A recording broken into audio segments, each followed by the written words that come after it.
All rise. The Honorables, the presiding judge and judges of the Court of Appeals of the State of North Carolina. Oh yes, oh yes, oh yes. The Court of Appeals is now in session. God save this state and this honorable court. Thank you. Good morning.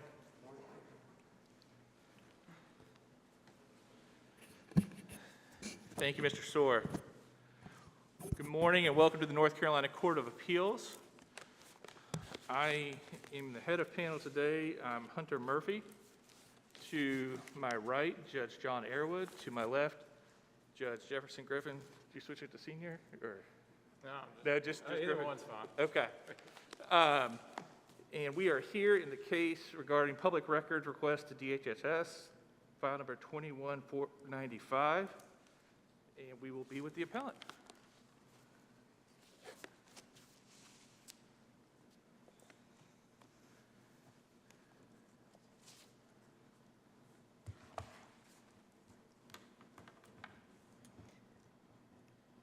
Good morning, Your Honor, and Your Honors, and may it please the Court. I'm Mary Carla Babb with the North Carolina Department of Justice here on behalf of the state. Judge Murphy, I'd like to reserve 5 minutes of my time for rebuttal. Thank you, ma'am. Your Honors, in this case, the trial court erred in dismissing the special proceeding below and dissolving its temporary protective order regarding the records of a criminal investigation at issue in that proceeding. This is because those records were not public records, and even if they were, the trial court abused its discretion in failing to determine whether dissemination of the files should have been prohibited in the interest of justice. Well, Ms. Babb, the appellees have made a motion to dismiss contending there's no jurisdiction. Can you address what gives the DA the right to bring this action and whether it was properly brought initially before we go further? Certainly, Your Honor. Well, this case was docketed as, the order came out as a special proceeding. Jurisdiction is based primarily on the North Carolina Supreme Court's decision and what it discussed in N. Ray Miller about special proceedings which can be commenced not in strict accord with the rules of civil procedure, but provide the flexibility that was needed by the district attorney in the emergency situation in which he was presented in this particular case. Admittedly, like in Miller, all the rules of civil procedure were not followed. However, that's not fatal to a special proceeding. So jurisdiction was had in accordance with that particular case and what that case talks about. Also, the district attorney has a duty to ensure the criminal defendants in this case and all criminal defendants' right to a fair trial. That gives him a basis to bring the special proceeding. In accordance with other cases from this court, Brooks and Albemarle indicate that jurisdiction was had in this particular case. Why would this ruling, if the trial court had gone with the state's desired outcome, have any binding effect on other members of the media or DHHS, other entities that were not made parties to the initial filing? It would have the effect on DHHS, which was the entity the special proceeding was served upon, and who, if the trial court had continued its protective order, the temporary protective order was directed to DHHS. Reasonable to assume that it would a longer protective order that, if it had been entered, would have been directed at DHHS. So it would apply to DHHS with regards to distributing these publicly. Now, if another media entity came in, let's say you got that order, and sought disclosure from DHHS, what's DHS's situation if that next trial court judge in that new action says, yeah, these are public records, they should be turned over? What binding effect can that have on DHHS then? Well, this would be along the lines of, you mean this particular thing would have a binding effect on DHHS in another? Correct.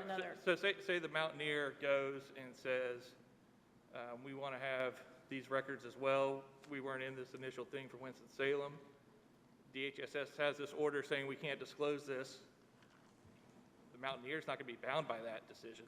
So say a new trial court judge says, yeah, they're public records, they should be disclosed. Where are we at that point? Well, even if they wouldn't necessarily be bound by the decision, there would be, obviously there probably would be some issue preclusion issues, things like that, possibly res judicata, even if they weren't necessarily be bound by it in another proceeding. I do, in this particular, obviously it's the same parties, but in this particular case, the coalition has filed a action in Wake County in which DHHS has sought a stay.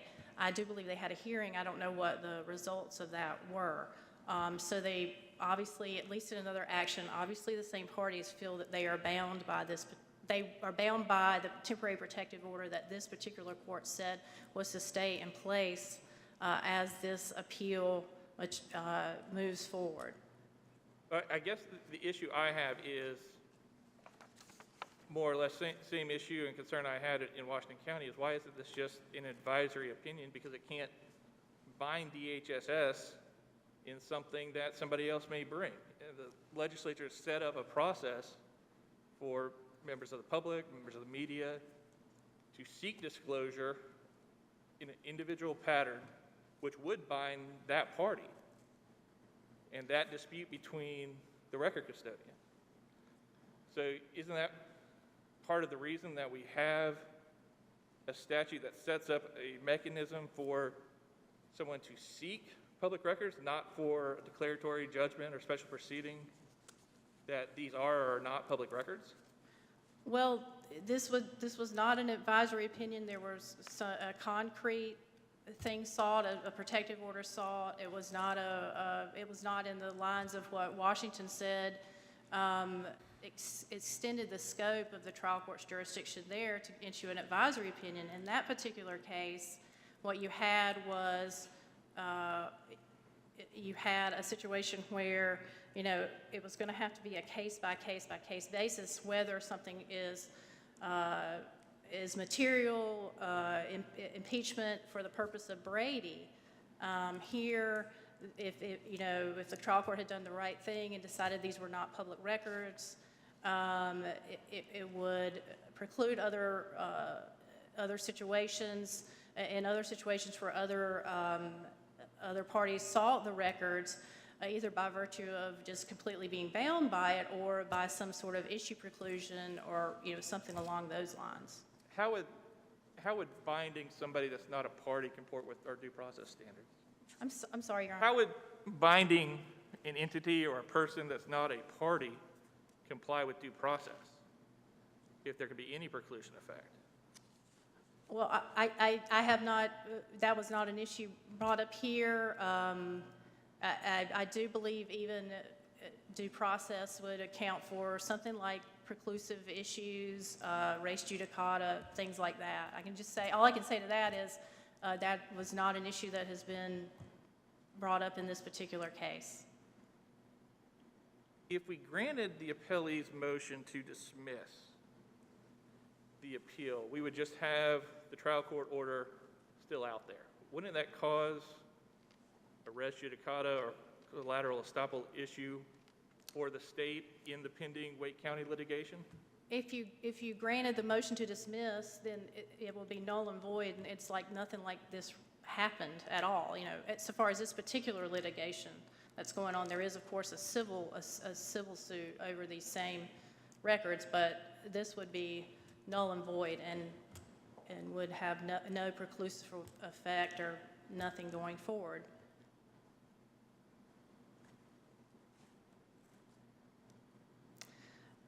And here, I think what's important in the facts here is the situation that the district attorney found himself in, his office found themselves in on January 28th when it was told in an email by DHHS that it was going to release these records of a criminal investigation into the death of Mr. Neville. And it is important to think about those records in the context of what actions the DA felt like he had to take and what action that he actually took, and the reason why these records are not public records. If you look at the email that was sent by DHHS, it indicates, and it's on page 9 and 10 of the record, it indicates that the SBI report had been already submitted to the district attorney. There are several types of records in there, some of which DHHS did say they're going to redact, but these are, we can assume these are the typical types of records that would be in the records of a criminal investigation. What was not going to be redacted were investigative notes of the included investigative notes of the SBI, SBI-generated investigation and administrative records, I believe a training manual, and it's easy to see how and why the General Assembly has chosen to say that these types of record are not public record, and that is because these types of record and what they could contain could potentially jeopardize a defendant's right to a fair trial, a fundamental right to the American scheme of justice. And it's not just obviously, the obvious first thing is you don't want to have someone tried in the media before they're tried because you have issues of inadmissible evidence coming out, opinions of law enforcement, speculation of law enforcement, possible other suspects, but it could also jeopardize the investigation that was ongoing. Candor to the investigators, not necessarily in this case that is made aware in the record, but certainly in some cases you'd have confidential informants. You don't want investigative techniques in the public jeopardizing an ongoing criminal investigation, and that is why the General Assembly has chosen to deem these records not public. And in this case, the trial court erroneously concluded that they were public records, and it did so just because they were provided to the medical examiner. The trial court did not cite any authority for this, but it's from the record. It looks like the conclusion was derived from an application of the North Carolina Supreme Court's decision in the Poole case. But Poole is not applicable to the situation here because it has a key distinction, and that is when the files in Poole were submitted and transmitted to the local district attorney, that district attorney determined that in that case prosecution was not merited. So there was no DA involvement, there was no ongoing criminal prosecution, no ongoing criminal investigation, and the same is true of the other case relied upon by the coalition, which is the Vermani case.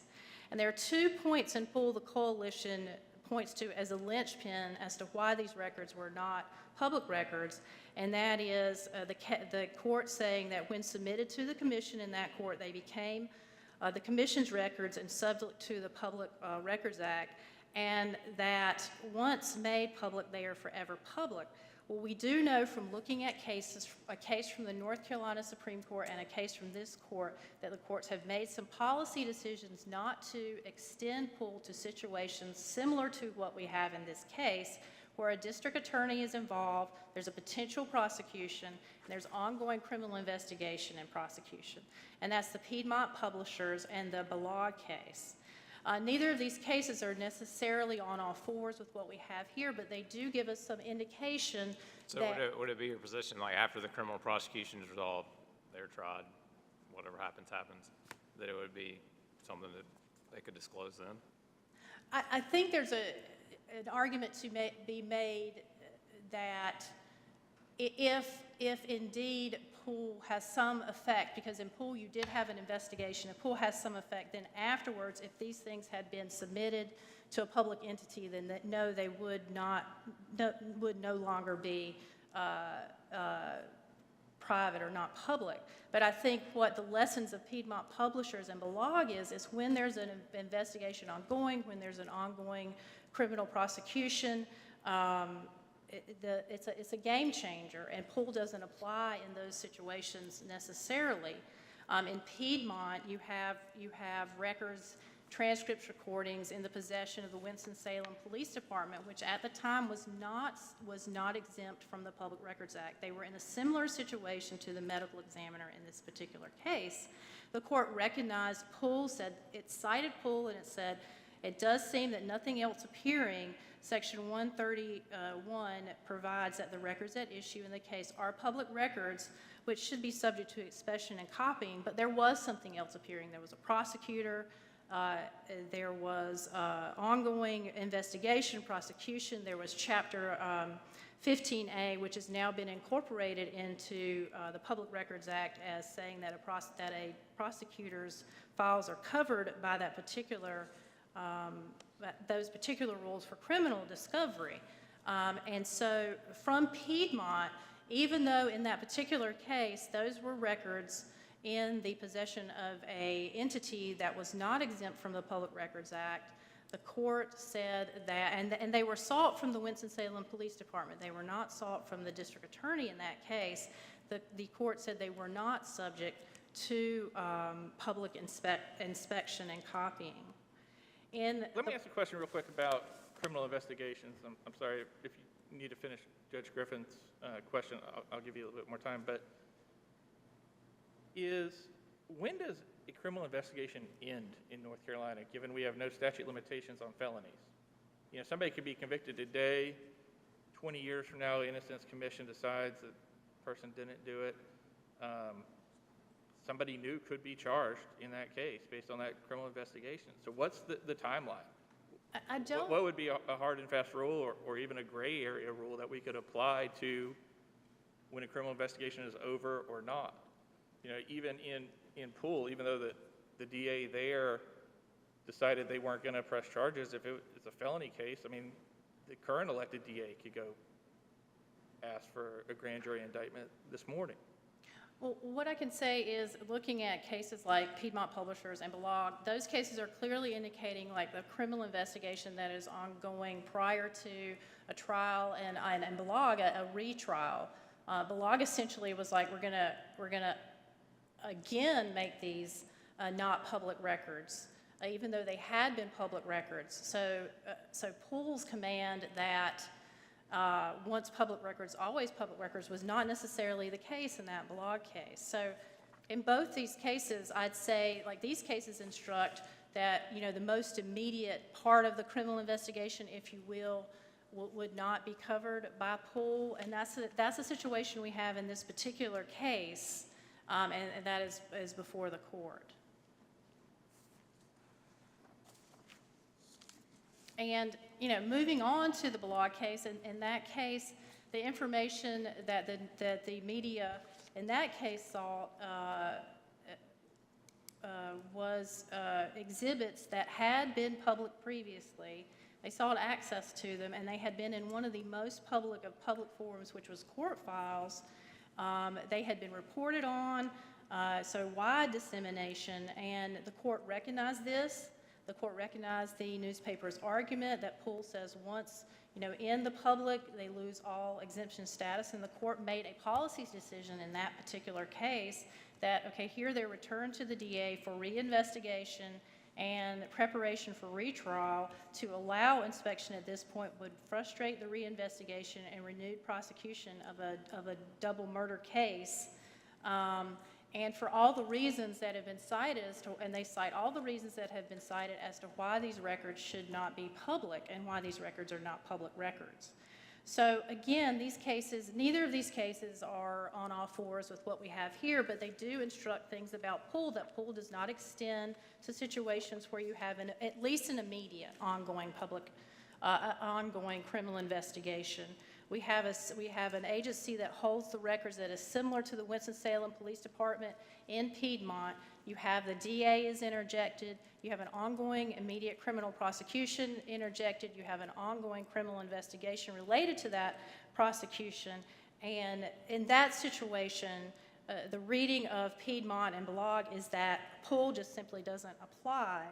And the trial court erred in applying the principle of Poole to conclude that once shared with the ME, these were no longer public records.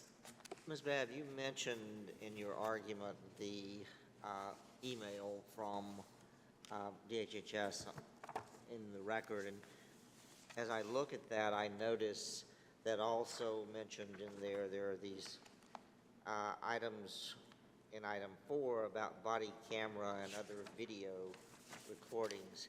Now, are those the same body camera and video recordings that were at issue in the court file of 20 CVS 2779 that the appellees attached to their brief, where the court has said some of them are and some of them aren't public records? My understanding is that they are the same, Your Honor. And in that particular, in that order, the court only released some of the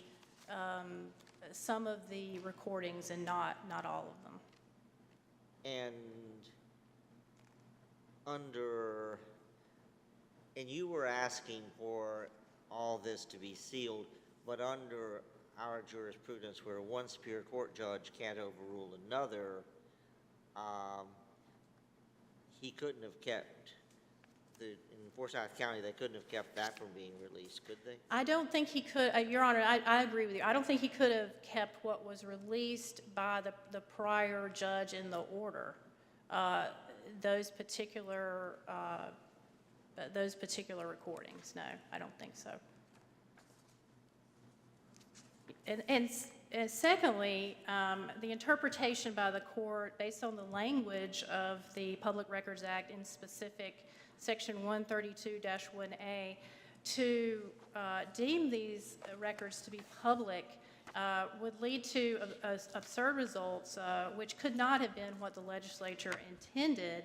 And we know under the statutory canons that means that where there are absurd results, rather than the language, we go to the purpose behind the statute. The absurd results here is, as I've already discussed, you're going to have the potential to jeopardize the fair trial rights of a defendant. You're going to jeopardize an ongoing investigation. But in addition to that... So you're talking about absurd results, but, and I get that, but, I mean, looking through the submissions, and didn't the DA and the sheriff have a press conference talking about the trial, like, you know, about some of the facts and statements from some of the defendants that they're supposed to be? He did. I want to point out that wasn't in the record. That was nothing that was before Judge Hall in here. But he did. But even if you consider that, that would not preclude an absurd result here. Like the court noted like this court noted in Balog, you're trying to minimize. You want to minimize the effect on the right to a fair trial and the accumulation of these things getting into the media. But and using the public, it's absurd to use the Public Records Act to jeopardize somebody's right to a fair trial. But also, this will certainly have a chilling effect with the relationship between, just using the SBI as an example, between the SBI and the medical examiner and the free exchange of information that a medical examiner needs to investigate deaths. Are there statutory requirements for them to share information? There's a statutory requirement that says that they can look at what is relevant to death. Can or shall? I believe it's can, Your Honor. I think it's 130A-385. But certainly there's going to be a hesitancy between the two agencies and impeding these criminal investigations if the Public Records Act is used in that manner. And like the court noted at the trial, it would seem axiomatic that these things were public records. Were not public records. The General Assembly. This is the impetus. These things are the impetus for Section 132-1.4.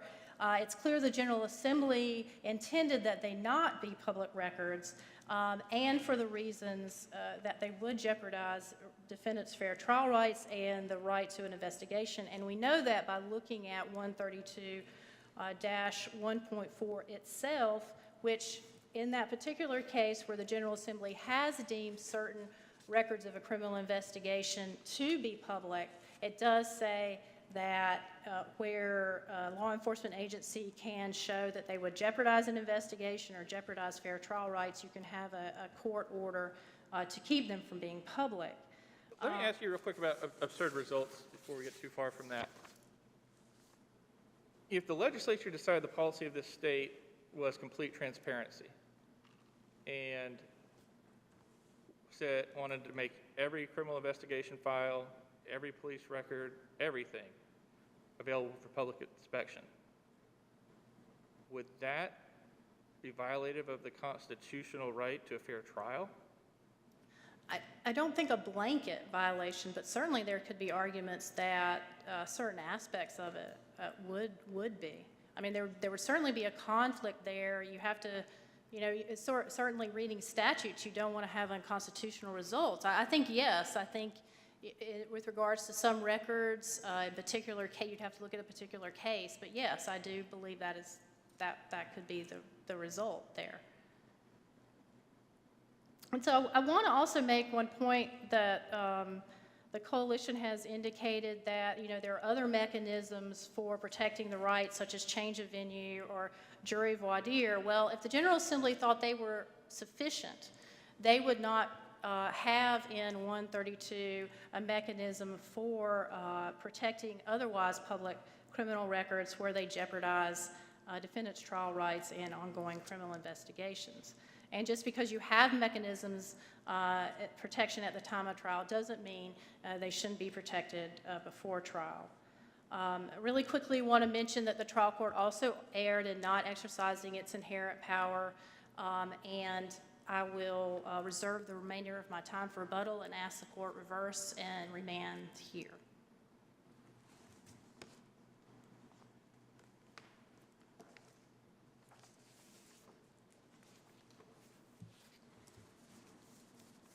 No, sorry. I'm so sorry.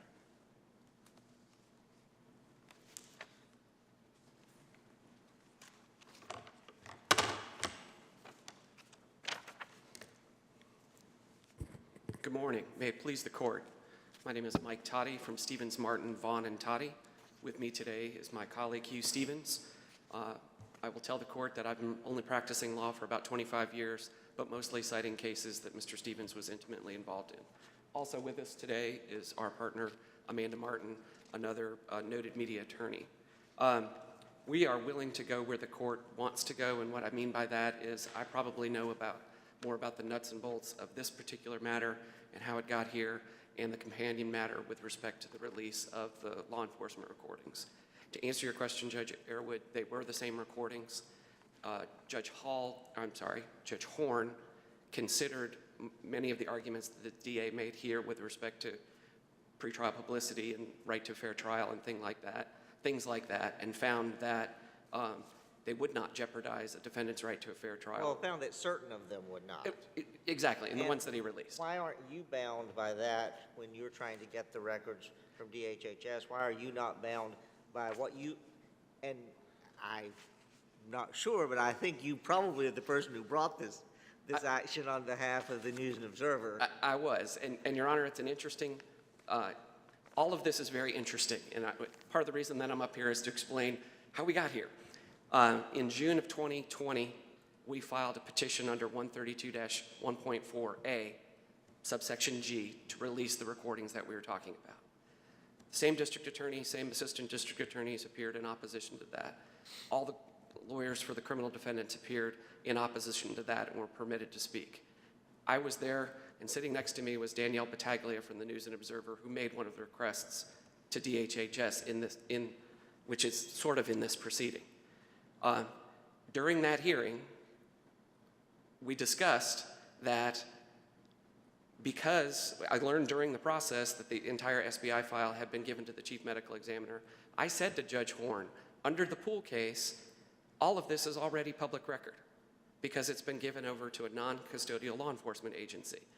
What I didn't know was the breadth of what had been given over, but those recordings. Nevertheless, he proceeded and released what he did. I was the one that had to sit with the editor to blur the videos. In a word, they're terrifying, if not just saddening. But that goes back to my question of you've already perhaps won some of it, but you've already lost some of this too. And why should you now be able to get what you've already lost? So under 132-1.4 big A, the General Assembly has determined that law enforcement recordings are not public records and they're not personnel records, and there's a process for release. My position to Judge Horn at the time was having given those recordings and everything else to the chief medical examiner. This medical examiner was in Forsyth County. They made those public records under the Poole case. But the judge didn't agree with you as to all of them, did he? He didn't make any of them public records. He released part of them. Okay, if he didn't make any of them public records and you took that position then, why are you not bound by that position now? Because we made a public records request for those things. That wasn't before Judge Horn. What was before Judge Horn was, is there a compelling public interest? Well, wasn't it, you've already said that it's the same parties and the same entity and the same lawyers arguing it, basically. So if the DA doesn't get a second bite at the apple with respect to those, how do you get a second bite at the apple? We followed the statutory process for release of the custodial law enforcement recordings. None of that had to do with the public records law. It's a strange beast sitting in the middle of the public records law, but that statute defines law enforcement recordings as not public records. What about collateral estoppel if it's not res judicata? Well, I don't think it's res judicata because we weren't parties to this. This was done ex parte the very same minute. You were parties to, I'm talking about why is it not res judicata and what you did here, why are you not? Because the issue before Judge Horn was not whether or not the information is public record. But didn't you just tell me that you argued that they were public records? I did. What I was trying to say to Judge Horn is perhaps this proceeding isn't necessary because they're already public records, because they're in the possession of the chief medical examiner. Okay, I have one other question about your brief before I let Sure. you get to your argument. I'm Oh, sorry. it's fine. The state is contending that what's attached as Appendix 6 through 10, which is the press conference, was never a part of the record. You never presented it to the judge in Forsyth County. I'd like to hear your position on that. Is that attached to our, Attached to your brief. is it the brief or the memorandum in support of the motion to dismiss? Brief of the Media Coalition, Appendix 6, pages 6, 7, 8, 9, and 10. All right. Your Honor, we discussed the press conference with Judge Horn. That was part of the discussion about the DA was arguing that pretrial publicity, you can't release these things, having had a press conference. The transcript of it was not before Judge Horn. You mean Judge Hall? It was not before Judge Hall, correct. What I don't remember, standing candidly, is whether it was before Judge Horn. I do recall discussing it. If it wasn't before Judge Hall, though, it wasn't a part of the record in this case, is that Correct. Your Honor, we did not hand up the transcript. We discussed the proceedings before Judge Horn, which included a discussion of the press conference. Understand that Judge Hall never reviewed a single record at issue here. He entered, the same minute the objection was filed, he entered a temporary protective order. And what was discussed at the hearing before Judge Hall, and it was at issue in the motion to stay our public records action, was the records of the criminal investigation file. If you look at Judge Hall's order, which I did in trying to draft the order in the state court case, the public records case here in Wake County, his order is far more broad than just the criminal investigation. Most of what we requested is covered by his order. And so we've been collaterally estopped by a special proceeding that we weren't made parties to, that was obtained unfairly, where only DHHS was made a party. And Judge Murphy, I question the same thing. How is DHHS to rely on that? But at the end of the day, we're here more than a year later, not being able to move forward with our public records case because of a matter that was filed in Forsyth County that had no basis in statutory law or case law. It is clear that the McCormick case says, and the Boney Publishers case says, that the DA doesn't have the right to thwart a public records action. There they did it with declaratory judgment, and at least they served the party making the public records request. Here, we weren't parties, didn't even know about it until 3 days later. When I asked for the authority from the DA's office before we went before Judge Hall, they never responded with that authority. We got to the hearing, they argued 5 statutes. Judge Hall said it was based on 132-1.4E, which is not the authority that allows him to do this. That allows a judge to temporarily stop the release of information made public in 132-1.4C. That was nowhere in the motion, nowhere in the order, and the information contained in C are not what we're talking about here. The other possibilities are under 132-1.4K, which is a search warrant that's been returned. That can be temporarily stayed. That's not what we're seeking here. Understand, we didn't seek a single record from the district attorney, the SBI, the Forsyth County Sheriff's Office.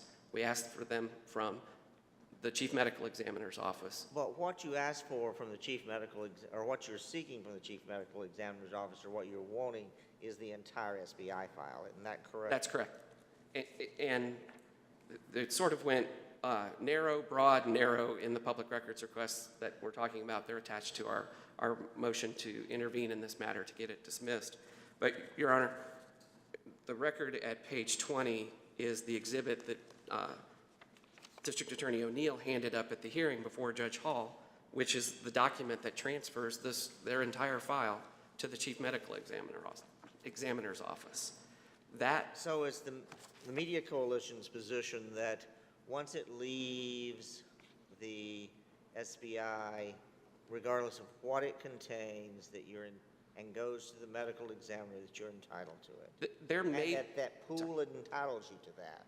There may be some things that are within the Chief Medical Examiner's files where that confidentiality continues to attach. It does not continue to attach to the records of criminal investigations under the pool case. What would? Off the top of my head, there may be some personnel-related information. There may be some other information that's made confidential by statute, regardless of whose hands it in.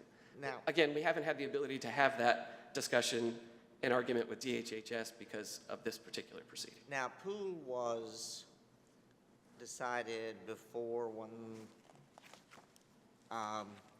132.1.4, is that correct? It was. And in pool, it's also correct that there was no ongoing criminal investigation. And this was not asking a DA or something. This was asking a committee of the University of North Carolina who was asking the SBI for a previous investigation. Isn't that correct? It's my understanding, and again, he lived it and sued Mr. Poole, who is his best friend.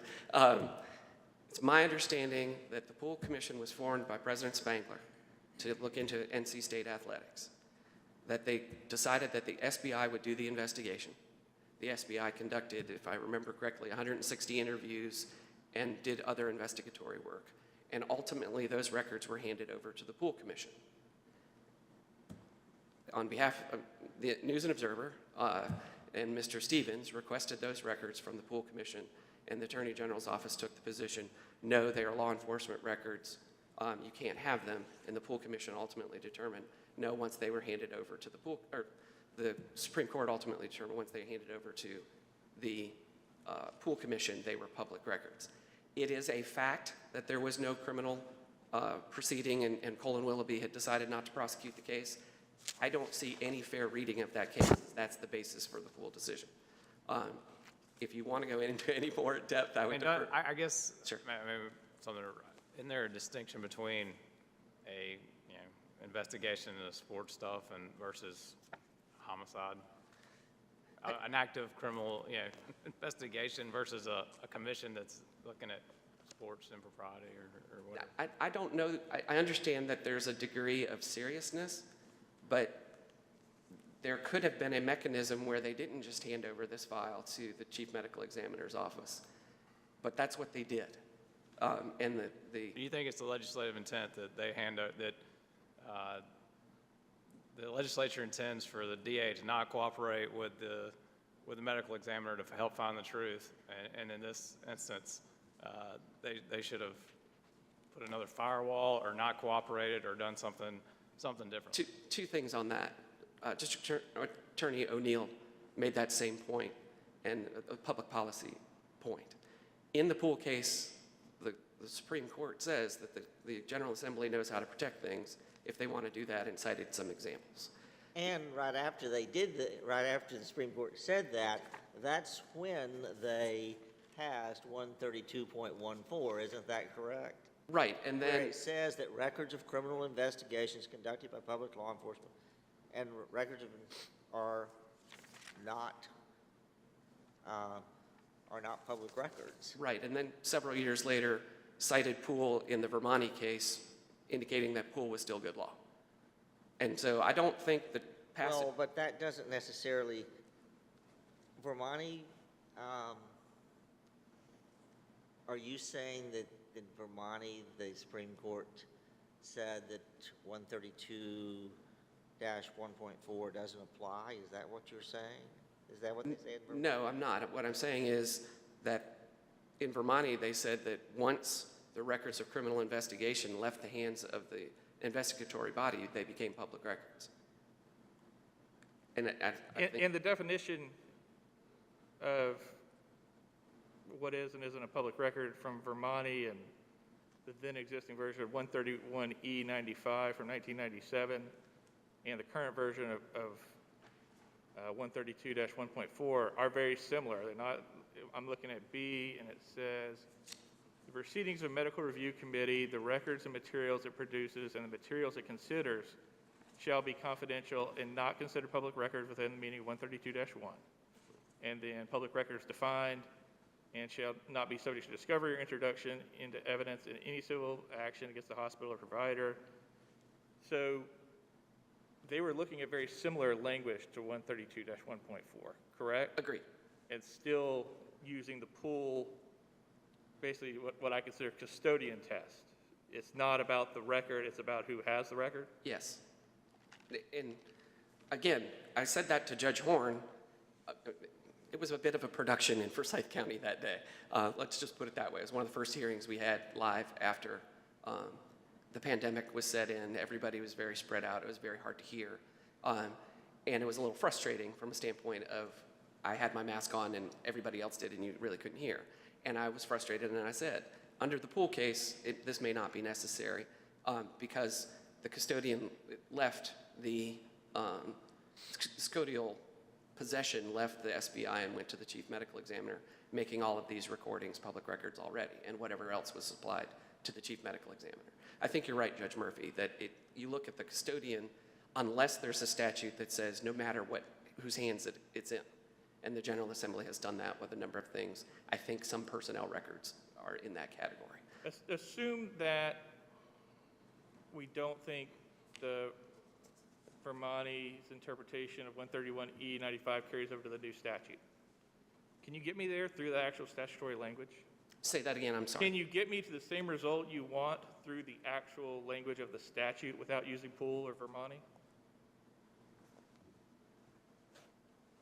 Well, I think the one thing that we haven't discussed is 132-1.4F, which says nothing in this section shall be construed as authorizing any public law enforcement agency to prohibit or prevent another public agency having custody of public record from permitting the inspection, examination, or copying of such public record in compliance with 132-6, the use of a public record in connection with a criminal investigation or the gathering of criminal intelligence shall not affect its status as a public record. But public law enforcement agency is a defined term within the statute, and it doesn't apply to the DA. It does, Your Honor, in that this court in the McCormick case determined that the prosecuting agency is a public law enforcement agency under the Public Records Law. And that has been relied upon by a number of state agencies who have the ability to prosecute various violations, including the State Board of Elections, city attorneys in zoning issues and things like that. After the McCormick case, the General Assembly enacted what is known as the... Well, but it also talks about, and you're talking about the Board of Elections and all of those others, it talks about investigating, permitting, or solving violations of the law. The DA isn't investigating or solving or preventing, they're just prosecuting one that's already happened, aren't they? I think the DA considers themselves an investigatory body as well. I think we're getting a little far afield, but my recollection is Mr. O'Neill said that the investigation continued, including in his office. I don't know that Off the top of my head, I don't know where that is in the transcript of the hearing before Judge Hall, but I believe under the McCormick case, the DA's office is included as a law enforcement agency. And so, to get to your As question. I recall, McCormick dealt with the city attorney, is that right? It did. It was Tom McCormick here.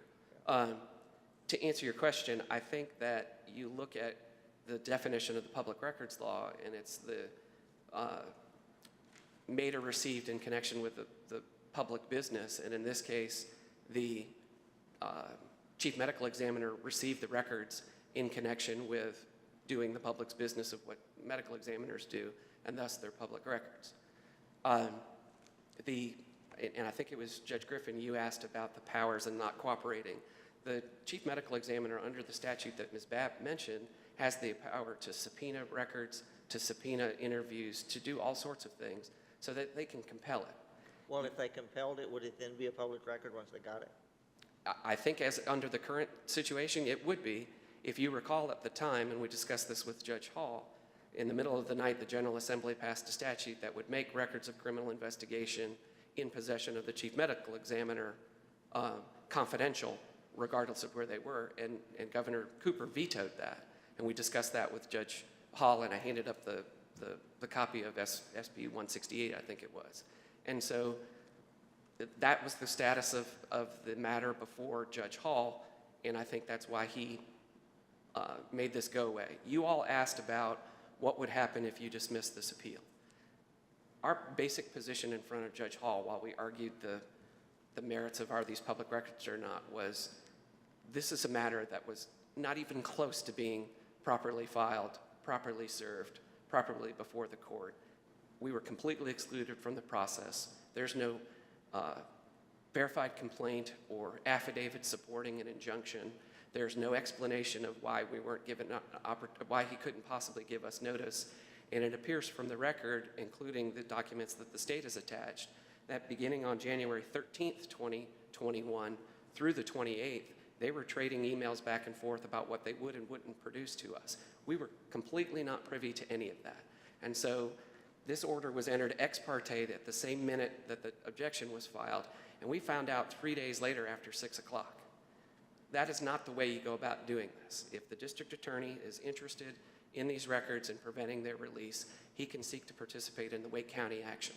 If you dismiss this appeal, I can report to the court that DHHS has not provided a single record that is subject to our lawsuit since this began.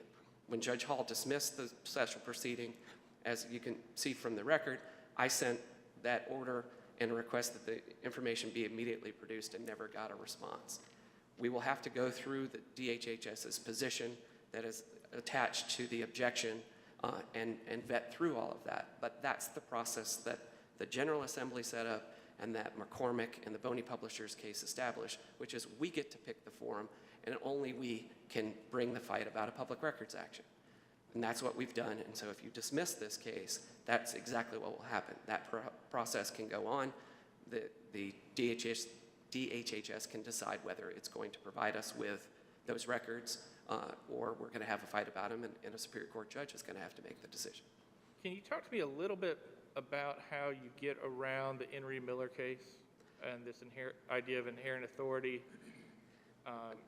Sure. as it relates mainly to the motion to dismiss and lack of subject matter jurisdiction? So in Ray Miller, and we were tangentially involved in that case for open courts issues and search warrant issues, but in Ray Miller, all of the parties who are interested in that particular issue, whether the administrator of an estate could waive the attorney-client privilege, were parties to that special proceeding. They all got to say their piece before anything happened, and it went up through there. The state has yet to cite a case which says that it can force a court in a collateral action to the public records law to exert its inherent authority to stop one public agency from producing public records. Judge Airwood, I thought you were about to ask something, so I paused. No, go ahead. Well, if there's inherent authority for the court to act, say the legislature didn't have any mechanism of enforcement whatsoever, can the legislature take away inherent authority to act under the statute by just providing a mechanism for one side of a dispute to bring the matter to court? I don't I'm not aware of, and perhaps Mr. Stevens is, a case that addresses that on point. What I do believe is that if as you said to Ms. Babb, if the General Assembly said we're 100% transparent, is that an issue for due process? I think that would be for the court to decide whether that blanket transparency has constitutional concerns and address it in that way. I think that's the role of this branch of our three branches of government. I don't think there's a case that says that, but I'm not finding a case that says that you can file something without any statutory reference, any case reference, ex parte, and get an order sealing records in the possession of another public agency and force the court to exert its inherent authority. In the Miller case, everyone wanted the question answered so that they could proceed with that particular matter. Again, we weren't invited to this party. We showed up and said, this is ridiculous. If we're going to have a public records fight, we get to choose the forum and the place and time, and that's not for the DA to do. Understand that none of the criminal defendants were parties to this action either. But they did approve and support the DA's position, did they not? That's what the representation was, both in the ex parte objection and orally at the hearing. They did not actually speak at the hearing before Judge Hall. They were all there. They were there. They were there. And they didn't object to his characterization. But again, in the Miller case, those people were parties to that action. Anybody who had an interest in it was there and had the ability to speak their piece. Now, I'm trying to make sure I understand your position that if we said this is not the proper forum and dismiss this appeal, is it the media's position that you would then go back to DHHS, ask for the records? If DHHS said no, you would then have to file a public records or a lawsuit over it, and there would be a litigation as to whether or not these are public records? Is that your... We've actually done that. But you're not contending that if we dismiss that somehow gives you some collateral estoppel or res judicata as to these issues? Not at all. By this force. Not at all, Your Honor. Our position before Judge Hall and before you is that whatever this is, I've referred to it as a bit of a nothing burger that was filed in Forsyth County, is irrelevant to the public records dispute we've now brought in Wake County against DHHS. DHHS has counsel. We can go through the process, but this court's stay order largely stopped that proceeding from moving on. And so if you dismiss, DHHS, I suppose, could decide, we're going to give you the records. They haven't stated what their position is with respect to, are they going to give us those particular records? But again, have you made the DA or the criminal defendants a party to your public records request? no. What we were obligated to do by Judge Hall in his order is serve them with that pleading. If we decided to, we were obligated to serve the district attorney, I don't mean to overspeak, with our action, and we did that just when we filed it. He's aware of the action pending, and if he's aware of it, I'm pretty good authority that the criminal defendants are certainly aware of it. And if they think they have a concern about it, they can seek to join that as well. I don't know if they do. But that would be the proper forum to perhaps have Well, this. and I guess my question is it your contention that they don't have a right? Is it the media's contention that the DA and the public and the defendants do not have a right to appear in that action, in your action in Wake County, that you contend is the only proper forum to decide this dispute? Is the right party? Yes. I don't think we do. What I don't know is how they would seek to participate in that, and what I mean is it a motion to intervene as a matter of right or presumptive, and we would have to work through that. So this is their only known way, or so far, that they can protect what they think is their rights to due process?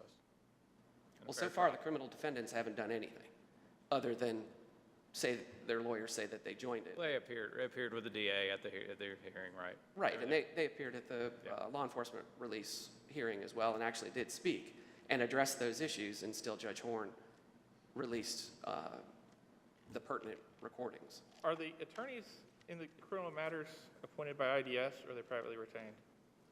I don't know the answer to that. If they're appointed by IDS, those attorneys can't file anything in your case, can they? That'd be beyond the scope of their authority and representation, right? I do not know. My recollection, based on seeing them at the hearing, that these are private attorneys, but I don't know if those attorneys also do IDS work. I just don't have that information, Your Honor. I can see Mr. Stevens would like to address the court, and I'm going to let him do that. Again, we would ask that the court dismiss this action. To get to your point, Judge Airwood, I do not believe it would have any res judicata or predicate collateral estoppel effect in our public records action, and we would just go from there. With that, I appreciate your time, and I'm going to defer to Mr. Stevens. Thank you, Mr. Stevens. You've got about a minute and 20 seconds, but feel free. Actually, I'm perfectly happy not to address the court, but I'm happy to do it as well. I want to focus specifically on Judge Airwood's question. Our position is that there's a properly started public records case in Wake County against DHHS. We don't know what DHHS is going to say in response in terms of what they will or will not turn over. The email records show that they intended to redact or withhold certain things initially. Presumably, they will continue to do that, but there will be an argument about that in front of a Superior Court judge in Wake County, as there is in every public records case. I've never had one where it was I don't think, where it was a blanket decision to turn over everything. There's usually an argument about, under the Public Records Act, what is and is not going to be released. I believe that the DA and the criminal defense lawyers, if they choose, can seek to participate in that and make their objections or their concerns known. But if you dismiss this appeal, it will simply revert to the Superior Court of Wake County, which is clearly a proper forum to resolve all of those issues in the way that every other public records case that I've ever been involved in was dealt with. I have one follow-up question that I forgot to ask, but it's on this same point. Are the parties that you're representing in the Wake County litigation, is there a mutuality between those and those you're representing during this action?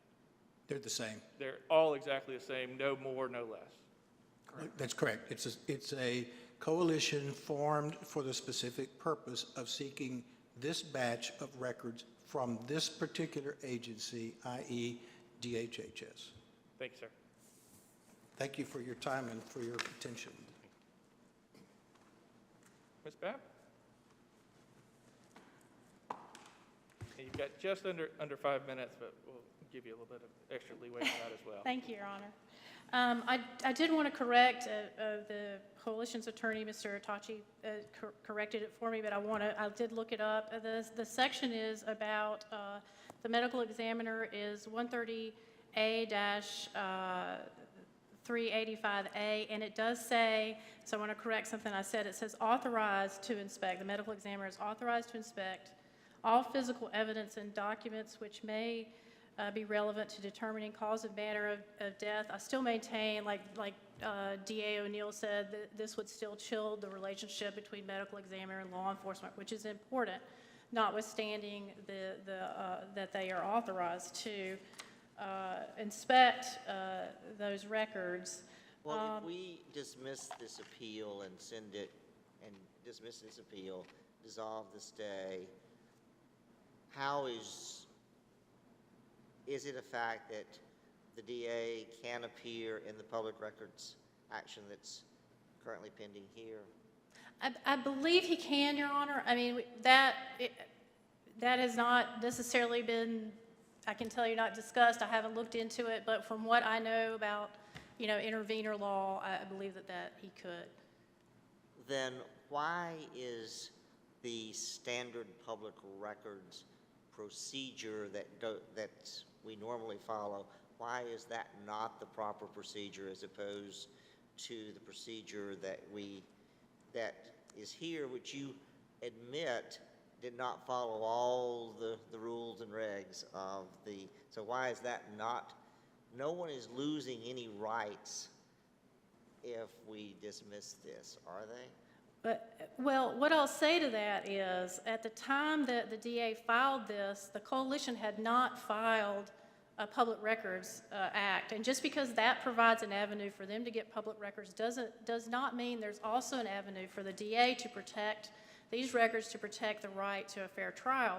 The coalition made its request in the summer of 2020 and didn't file its public records action until late spring 2021. And when this... And was the DA a part of, or was the DA involved with respect to the previous discussion that we've had about the videos? Yes, he was. He was at that. I mean, he represented the state in that. He opposed it. And you didn't appear in that. So I did not, Your Honor. So you can't say what discussion was had about the public records, about this argument then. No, I only know what was in the record, what was provided in the record here in this particular case. But this is an entirely proper proceeding. Nothing can take away the Superior Court's inherent authority to be able to act in the interest of justice, and that's what, you know, and to the extent that these were public records, the court should have done that. The Vermonti case, although that was clearly a Public Records Act case, indicates that notwithstanding something being a public record, a court can come in and act in its inherent authority.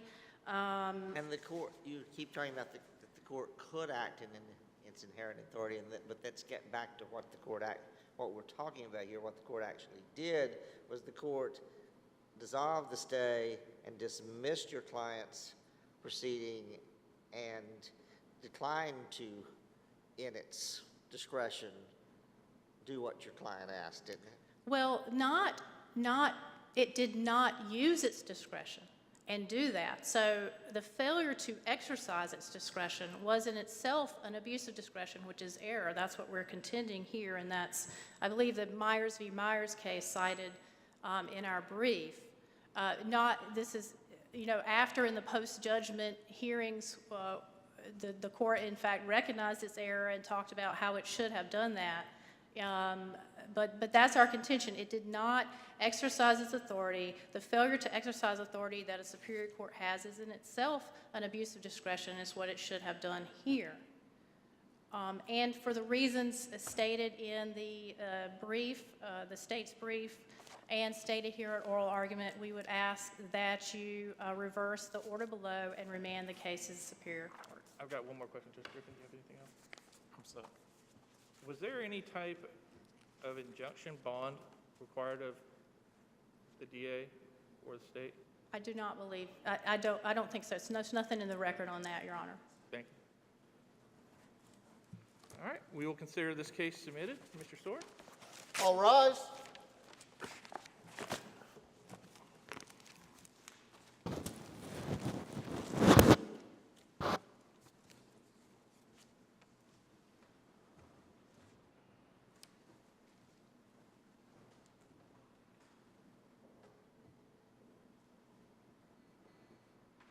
This session of the North Carolina Court of Appeals is adjourned.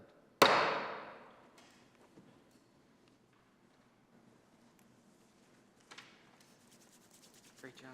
Oh, thank you. Nice to meet you. Nice to meet you. We'll probably meet again. I've moved from the criminal division to doing elections law, so I hear that you're active there also. As And I heard Mr. Stevens tell me the state doesn't have to post a